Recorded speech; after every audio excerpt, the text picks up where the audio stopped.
Two of our local school districts are joining in litigation against some social media companies. There is evidence that kids are becoming addicted to social media apps like Facebook, TikTok, and YouTube. And there is real concern about what some kids are doing on those platforms. I've been in active recovery for 6 years. Nate Mullery knows a thing or two about addiction. I got hooked on painkillers playing football in high school because I got injured. Now he's VP of Allendale Treatment, helping people recover from their own addictions to things like opioids and alcohol. Is social media a real addiction?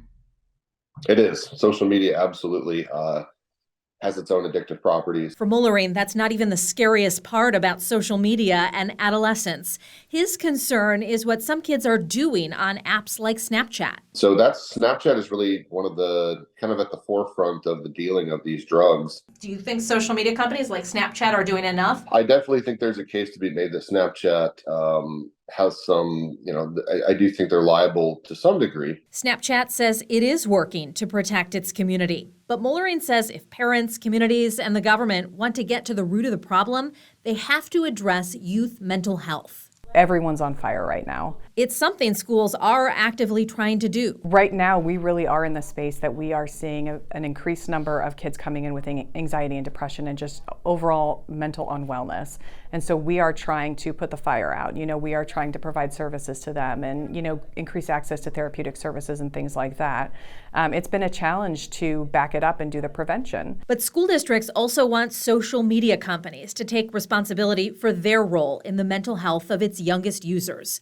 Elkhart Community Schools and Concord Community Schools have recently joined several other Indiana schools and school districts around the country in litigation against some social media companies. Anything we can do to support the mental health of our students is important to us. School leaders at Concord say they've already spent time and money on training for educators, students, and families, increased disciplinary measures, and on helping kids with anxiety and depression.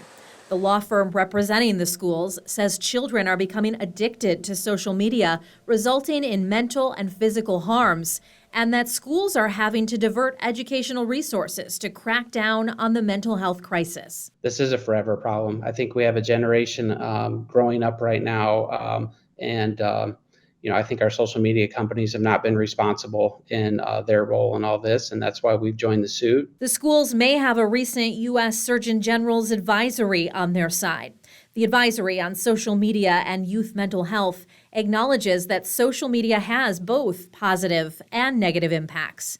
But it says the current body of evidence indicates that there are ample indicators it can also have a profound risk of harm to the mental health and well-being of children and adolescents. So we have kids with developing brains who are accessing social media who don't quite have the framework for understanding how to navigate those social situations. Schools say they are trying to do what they can to help our children, and in some cases are demanding that social media companies do more. WSBT-22 reached out to Meta, Snap, Google, and TikTok. A Google spokesperson said protecting kids across our platforms has always been core to our work. You can read more about their response on our website. In the studio, Kristen Bean, WSBT-22 News. I'm Bob Montgomery from WSBT-22 News. Thanks for watching. Here's another story you may like, and don't forget to subscribe to the WSBT-22 YouTube channel for more great stories.